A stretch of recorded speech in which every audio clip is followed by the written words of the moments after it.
So I guess what many people will want to know is, it's been a year and a half, almost 2 years since your time at UNDP came to an end. What have you been doing in that time? I found that the phone never stopped ringing, the emails never stopped coming in with requests to be at this, be at that, do this, co-chair that. So actually life is very busy and full. I've always had a broad range of policy issues that I'm interested in. And they range across the sustainable development spectrum: climate action, non-communicable diseases, gender equality, women's leadership, the Global Commission on Drug Policy I'm very engaged with. So I do the things that I'm really interested in and want to see change in. And so you mentioned there women's issues, and 2018 was a big year for discussing those. And I know you're asked about the glass ceiling all the time, having made such an impact on it yourself. Why is it important that we keep having those conversations, even though we've had them numerous times before? It's important because we're not there yet. Even in the high-income societies where women in general enjoy legal equal rights, but actually, in reality, Me Too exposes that women face quite a lot of negative factors to the extent of sexual violence and predation in the workforce. No society yet has overcome the gender pay gap. Some are getting closer. My own country is down to a gap of about 9.2%, which is encouraging, but it's still 9.2%. If you look at the factors the World Economic Forum measures across health, education, employment and political participation, there's been regression in quite a lot of those factors. We're 202 years off achieving gender parity in pay on current trends. So this is not acceptable. We have to keep at it. And what kind of things can you do to change that? Well, there are many policy things that governments can do. Do they, for example, ensure that working parents have access to affordable, quality, accessible early childhood care and education for small children? Because if that choice isn't there, someone's going to have to give up their job to look after small children. And disproportionately that is women, so they have time out of the workforce, they never catch up with the guys. That's one of the reasons for the gender pay gap in the current times and over a lifetime. So this is basic. So is proper paid parental leave at the time of the birth of a new baby. So is flexibility in workplaces so that when there are family needs to be attended to, people can take time off for that. So there are many things that can be done to attack those issues. And so I know that you're also quite prominent on social media and very good at engaging with all different types of demographics, age ranges of people. How important is it to keep engaging using things like social media with young people, old people, about such important issues to kind of keep their enthusiasm and their interest engaged throughout? I think it's incredibly important, and the rise of social media means that people are not dependent for their information on what mainstream news sources want to put out. Actually, the daily papers are really struggling now because there's so much available online. So I think it's important to be an authoritative voice. People know where you stand. They will follow you because they're interested in what you have to say about issues. To work against fake news and that put out perspectives that have integrity and are well-based in information. So I find social media a tremendous platform. And to shift gears a little bit, you're here in Barcelona and you're talking tomorrow about the role of cities in resilience and against conflicts and different shocks.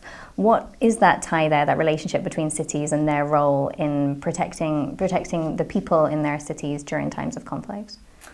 Well, cities tend to be places of refuge. Whether you're talking about refuge from a natural disaster, from a drought. Disasters happen, conflicts happen, people often are fleeing from a countryside or a remote coastal area, and they're coming into urban settings, and there can be a lot of marginalisation with that. So the role that cities play in being inclusive, in catering for newcomers, and trying to ensure proper settlement and setting a tone for the public of civility, tolerance, acceptance of diversity. This is incredibly important. Mm-hmm. And you mentioned there tolerance, and obviously the last few years the government landscape is changing a little bit. People's attitudes towards aid are changing. How is that impacting those people that really are in need? Well, quite badly, and because our world is also somewhat overwhelmed by long-running conflicts, a lot of the traditional international solidarity dollar is going to sheer relief, and there's less for development. Investment in human development, economic development, political participation, open societies could of course head off some of the wars and conflicts, but it's hard to get on the front foot when the sheer needs to keep people alive, fed, with water, basic tent over one's head are so compelling. So it is a concern. Are there more steps the development community can be taking to kind of fill that gap and make sure that people aren't going without? Well, I do think it's extremely important that there's a development focus in the immediate relief operation as well, because humanitarian relief is important but insufficient in itself. People want to move to self-sufficiency as soon as they can. It's of course good to have refuge from war and conflict, but to sit in a tent for years on end is not a life for any person or family. So ensuring that people have access to opportunity when they seek refuge within their country or over borders, this is very, very important, and I'm fully supportive of all the development partners being involved at the earliest stage. And you mentioned a little bit earlier about disaster risk reduction, and obviously with climate change that we're seeing more and more disasters. Are there things that cities and perhaps development organisations can do as well to make sure those cities really do remain places of refuge? Well, one of the insights I think from Habitat 3 with the mantra of building cities that are safe, inclusive, sustainable and resilient is that our cities actually contain a lot of the essential infrastructure. So when a city is affected by disaster, it could be that the major airport and other transport hubs have gone, that the key government agencies, the legislature, the executive, the things that are very important to the functioning of society are also affected. So I think cities need to be thinking a lot about how they become resilient. Because their capacity to function when everything is chaotic round about is extremely important. If we take the phenomenon of climate change, often when we talk about adaptation, we're thinking of a coastal community which needs to adapt to rising sea levels, greater storms and so on. There's going to be a lot of internal migration out of such areas. And that migration will be into cities. And so part of the adaptation planning now must also be for how are cities, towns, going to absorb the extra people who are coming. So yeah, the resilient, sustainable city is really something to be worked at. Does it exist? Is there an example already that's doing it well? Well, there's a lot of very exposed cities. I come from a country where, as around the world, we've tended to build around river mouths, harbours on the shoreline.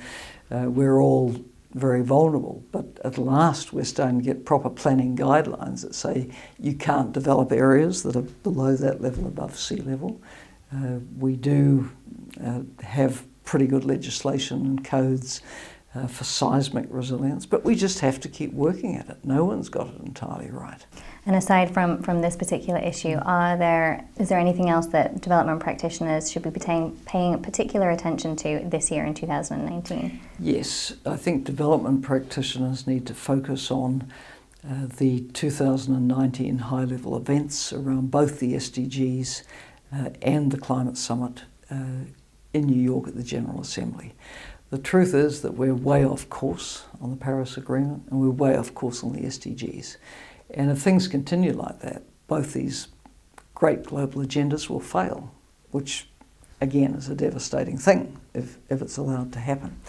I think we need to be focusing on the nationally determined contributions that every country that signs up to the Paris Agreement is supposed to produce on what they will do to mitigate climate change to reduce greenhouse gas emissions. That's going to need a lot of development support for the poorest countries. And for every country, ambition needs to be raised.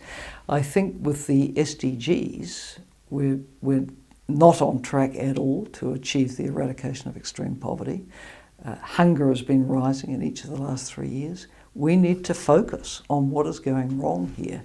And I'm very much with the Overseas Development Institute and the International Rescue Committee and their advocacy for focusing on people in the fragile states, the 1.8 billion, due to rise to 2.3 billion by 2030. There are around 48 countries who are low income and extremely vulnerable who need support. Otherwise, their citizens are not going to see the benefits of the SDGs. So focus, focus, focus. And these high-level summits need to produce a new, motivation for countries to get on with it.